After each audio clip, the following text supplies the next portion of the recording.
जी student, इससे पहले हमने जो है वैलेंसीज या उनकी ऑक्सीडेशन स्टेट पढ़ी है आयनिक कंपाउंड की। तो अब यहाँ पे क्विक चेक दिया गया है, इसके अकॉर्डिंग उन्होंने कहा है कि आपने फार्मूलाज बनाने हैं। तो right the formula of the following ionic compound with the help of oxidation number of their constituent atom. तो सबसे पहला जो हमारा कंपाउंड दिया गया है वो है एल्यूमिनियम नाइट्राइड। अब जो आपका टेबल दिया गया है उसमें नाइट्राइड का नहीं बताया गया, तो नाइट्राइड का जो होता है वैलेंसी या उसका ऑक्सीडेशन नंबर, उसको हम लिख देते हैं N-3।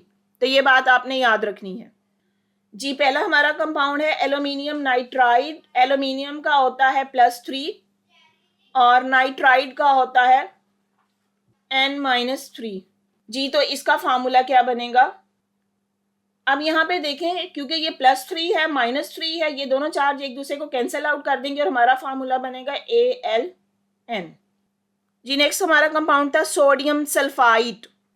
अब सोडियम सल्फाइड के लिए सोडियम के ऊपर जो हमारा अपेरेंट चार्ज है वो होता है +1 और सल्फाइड का फार्मूला यहाँ पे देखें जी। सल्फाइड का जो बुक में हमें दिया गया था, सल्फाइड के लिए SO3 -2 है, तो सल्फाइड का हम लिखेंगे SO3 -2। तो इसका फार्मूला क्या बन जाएगा? Na2SO3।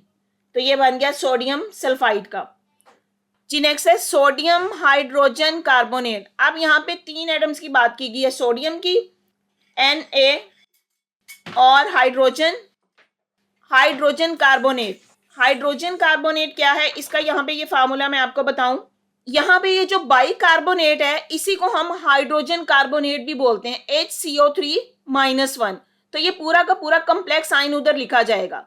दोबारा बता दूं कि बाइकार्बोनेट को हम हाइड्रोजन कार्बोनेट भी बोलते हैं। तो इसलिए यहाँ पे जो हमारा फार्मूला बनेगा, सोडियम के ऊपर +1 चार्ज और NaHCO3 -1, ये +1 -1 एक दूसरे के साथ कैंसिल आउट हो जाएंगे। तो हमारा जो इसका फार्मूला बनेगा वो NaHCO3, जिसको हम सोडियम बाइकार्बोनेट भी बोलते हैं। इसी तरह इसका सेकंड क्वेश्चन देखें। Right the formula of the following ionic compound with the help of charges present on their ions.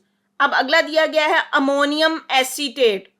Ammonium acetate का फार्मूला लिखना हो तो अमोनियम के ऊपर जो चार्ज होता है वो होता है NH4+1, जबकि एसीटेट होता है CH3COO-1।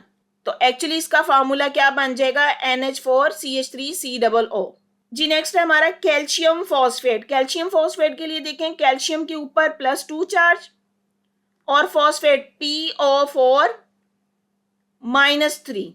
तो एक्चुअली जो इसका फार्मूला बनेगा वो इस तरह लिखा जाएगा, Ca3PO4 और होल ट्वाइस। तो कैल्शियम फॉस्फेट का फार्मूला बन जाएगा Ca3PO4 होल ट्वाइस जी। नेक्स्ट आता है हमारा पोटेशियम क्रोमेट। पोटेशियम क्रोमेट के लिए पोटेशियम के ऊपर K+1 और क्रोमेट CrO4 -2।